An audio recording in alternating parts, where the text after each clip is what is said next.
How much like warning or did you caution Draco and Ralphie about the gang thing? Because I feel like obviously one of the most unique things about their story is that they're like some of the only rappers in the history of LA to not be formally from a hood.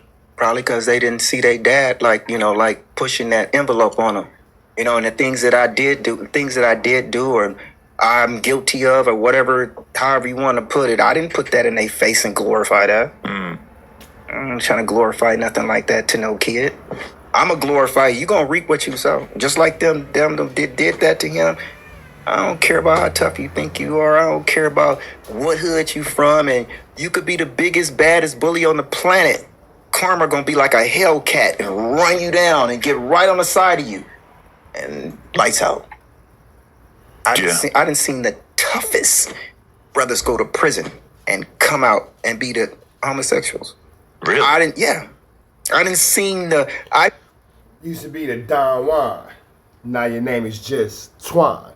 What's the deal, y'all? We're trying to type it in, seeing this Trap News Network. Back the same, like crack the same here at 10 and Trap News Network. It's like it use. Stick it out with G3. You're not finna get nobody's comment G3. Big dog, tap in with that tap in. Make sure, in fact, tapped in with that good tap in. Hit us with a like, with a comment, with a good subscribe. Everything we got going on here at TNN Trap News Network. It's that news you can use. It's that good knowledge, though. You're not finna get in nobody's college, though. Hit us with a like, with a comment, with a good subscribe. Everything we got going on here at TNN Trap News Network. News you can use, knowledge you ain't thinking nobody's college. We finna tap in with this tap in to make sure, in fact, tapped in was a good tap in. Like, comment, subscribe, notification bell here all. Take tap in for the latest and the greatest. We got Drakeo The Ruler's father talking about getting popped for being a Hoover at the murder death store. Let's get into it. Let's go. didn't see the weakest ones that look like, oh, he ain't gonna make it. He's not gonna make it. Come out and run the hood. Run the set. Yeah. And it's not just a particular community. Different communities I've seen this. So do you have the memory of when they first asked you about being a gang member or being affiliated with anything like that? Like, and did you just tell them like, yeah, I might have made this decision, but I don't think you should? Let's see, how can I? Because it's a tough conversation to have with a young dude out here. Like, and the thing, okay, so you got to understand. My auntie owned the property. The duplexes was a set of 5 duplexes over there. She owned those. It's on 107th. Okay, Washington. I'm mind you, I'm on 107th, right? Here's Washington High School, right? So that's Normandy, and then right here is Bloodline. If you know anything about LA, you already know what the deal is. I got shot at 8 times over there. The movies, y'all, the movies Colors and them movies like that, that stuff has actually happened to me. I never forget the time I walked to the liquor. I tried to sneak. Actually, I hit the alley. A lot of stuff that you guys see in LA movies are actually based, unfortunately, off real events and real situations dealing with real people. A lot of these dudes have had to have gone through these things for John Singleton to make a movie, or whoever might make these movies about LA culture. I'll just use John Singleton because he's the most widely known for making movies about LA culture. But when it's all said and done, a lot of these stories are based off true events, based off true situations, based off things that he witnessed and, had to experience growing up in the Los Angeles gang culture. Try to sneak to the store because we had to sneak to the store because all the dudes on that side of Normandy, they had a apartment complex and they could see anybody who come off that street. I guess they seen me sneaking to the store. And it was like the movie Colors. They jumped in about 4 whips. And they was actually guns out of the car. Pop, pop. But I could see when I'm running, I could see the bullets sparking on the gates and all of that. The only reason why I'm alive to this day, because I jumped the fence. The biggest pet bull I've ever seen in my life on a chain, chained up to the tree. I'm like, okay, my luck is just terrible. I jumped back there. So dude, that guy, the owner of the house, I guess he came out. What are you doing in my backyard? He had a shotgun on me. Oh, shit. I'm like, man, what are you doing? I say, hey, man, they're shooting at me, man. I just trying to, get away. And shoot, man, next thing you know, man, he let me run through it, come in his house, run through, get back on the other side. And that's why I'm alive right now. Wow. Me and him became good friends. El Salvadorian dude. He was real cool. Can you imagine going outside and somebody's just running through your backyard, you whip out on them. Hey, what the hell you got going on in my Wookie van? Draw down on them. Wait. You drew down on me. Them niggas over there drawing down on me. I'm just trying to get up out of here. And then you go into, oh, wait, come on, I got you. You know what I'm saying? And then it comes into that, and then that's just the whole program. That was you just getting shot at for being from the wrong place in the wrong area? That was for me. I was coming from my house off 107th Street to the liquor store. They had a little liquor store. We called it the Death Store because everybody gets smoked at that store. Oh, that's a charming nickname. I heard some fucked up nicknames. That's pretty bad. Yeah, anybody got caught slipping going down Normandy right there and at that liquor store, they gonna pop you. Wow. And anybody them listening to this, and even still to this day, that's a pretty tricky, icky, mickey, vicky, sticky liquor store.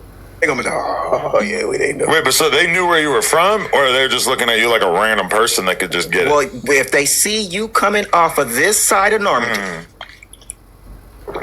Gotcha.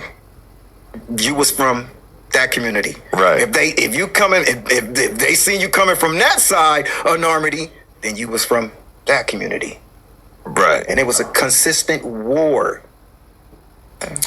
Right, because I mean it's pretty interesting because I'm sure you know Ralphie and Drake are like super rebellious when it comes to like basically everything that you were trying to put in their head as kids. I'm sure you were telling them to stay away from drugs and getting fucked up and everything like that. That was out the window at some. Yeah, definitely. I mean, no parent teaches their children that drug usage or anything like that. I would like to hope. No good parent teaches their kid that drug usage and all that kind of stuff is cool. An average parent would tell you like, hey man, we're not doing this, we're not moving like that, we're not maneuvering like that, we don't want you in the streets, we don't want you getting high and all that kind of stuff. So, maintain a certain way of living and a certain posture about yourself that maintains your freedom in the streets. You feel me? Point. But it's interesting how the gang thing actually took it serious. And I mean, it is, even beyond that, it's like, we're used to crews, but the crews are always part of gangs. They're always like under the umbrella of a certain hood. Absolutely. To have a totally non-affiliated crew is like such a unique thing that almost nobody in like LA history in terms of street shit has ever really had the gall to do. Right. Yeah, absolutely. So Duro and Devontae is kind of like, man, they wanted money. It transitioned from that candy seller. That's where it transitioned from. That day, man, we was flipping money. We was little, and then we start flipping this, and then okay, next thing you're gonna be flipping is probably some product, or you're gonna be flipping some stuff that you didn't clip from somebody, or you know what I'm saying? That idea of doubling and tripling money is getting, like you said, to a different level. And at this time, shit. 19, 20 years old, they Drakeo the Ruler and Ralphie the Plug at that point. Right. And so... Yeah, I can feel that too. Like, going from selling candy is a lot of people's gateway into, fast money in LA culture because we all had that candy man at school, that candy person, blah, blah, blah this and blah, blah, blah that. You know what I'm saying? We all had that one kid that was selling candy, Laters, whatever, chips, snacks, juices. And that kid who understood entrepreneurship at a young age typically grows up to be one of our more successful and accomplished friends growing up for sure. Yeah, did they start to really get traction as rappers before they started getting in trouble with the law? Because I'm assuming that's like the next time where you really feel like, fuck, I gotta intervene, is the first time you hear about one of them getting arrested. The whole time, I just couldn't catch up with him. And see, the thing is over there in that area, the sheriffs had a very, very good strategy. Like when it comes to brothers, and they did this with, if it was a household of brothers and all those brothers were gang members in whatever community or house it was, the sheriffs had a really good strategy. They would always make sure that the brothers were never on the street at the same time. So what they would do is they would always make sure that it's only one of them out and the other one's in, or they'll rotate the brothers. We ain't leaving both of them out on the street. That's all. They feel like two brothers together on the streets at the same time would just be way more deadly, way more likely to do some fucked up shit. Really? Yeah. That's interesting. Strategy. That's double. That's two people with the strategy. So we gonna make sure one of y'all locked up at all times. That's just interesting that, like, to the police, that brotherly bond is that much more powerful than, like, the gang member guy that lives across the street. Hey, but that's real though. That brotherly bond can take you to a whole different direction that a gang can never take you to, because as brothers, y'all willing to take this to a space for one another that y'all not gonna take it to for the gang, so to speak. Y'all willing to take this for y'all, for your tribe as far as your lineage and all that kind of stuff. For your DNA is obviously a much stronger amount of loyalty and a much stronger amount of 1-2 step like Sierra than you would have towards, you know, a fellow gang member. So there's that. For me, that we hang out every day. That's that much more significant. That's interesting. Shout out to Everything 420. It's like the... All right, man. So we're about to the next one. Y'all know the deals right down to the left. Y'all know the rest. And of course, it's free out anyway. So it's free. We are gone. Wait.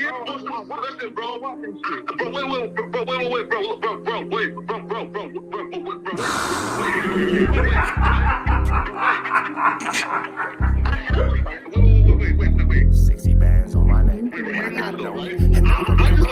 How many shots to the center of a freak, nigga? 3 in his ass, lick his stomach, smell his pinky, nigga. They throwing shots, time to see if them pussy niggas can take it. The nigga whack is a snitch and the jolly niggas are raiders. See, Lush was on to something, tried to act like it was nothing. Said you ain't know that freaky ass taker, you was frontin'. Munchie ain't fucking with you, and Spider-Loc ain't gon' save you. If you wanted, you gon' take it. Stop them freaky ass behaviors. Let's get straight to the point, see, we ain't gotta wait for later. Nigga with your last name kidnapped that girl before he raped her. Said the moms of gang members don't deserve no piece of prayers. When General butt naked, the kid touch her is your savior. You ain't gotta stall me out, cause I ain't asking for no favors. Get it cracking right now, we ain't gotta wait for later. Walked into your own building, heard my voice, and then you ducked away. Was humble like a bitch, cause you a hoe, stay in your fucking place. That nigga whack and slut and pathetic Flacco's a fucking lame. Whack ain't come outside because he hiding from his fucking gang. Talking like you tough when niggas spitting in your fucking face. T-Row didn't quit, we wouldn't even know your fucking name. Whack in front of Adam, but Adam is how he do you. See, Flacco lied on me and then Whack told me to sue you. Treated Whack like a bitch, you should've seen it, it was beautiful.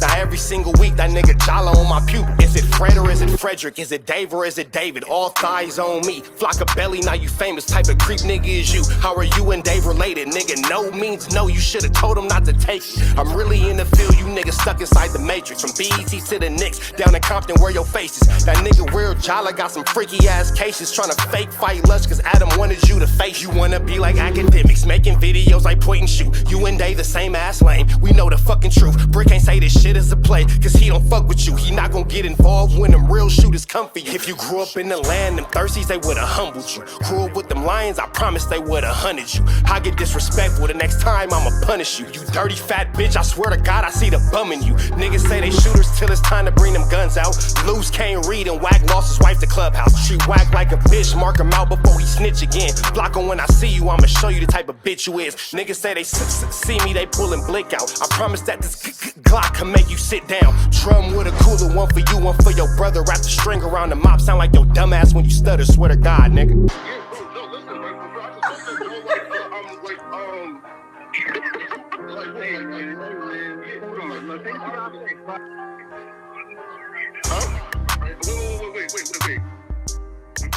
Hear me out though, right? Wait, pause, wait, bro, wait. Again, wait though. Just right though, right? Wait though, right? I do want to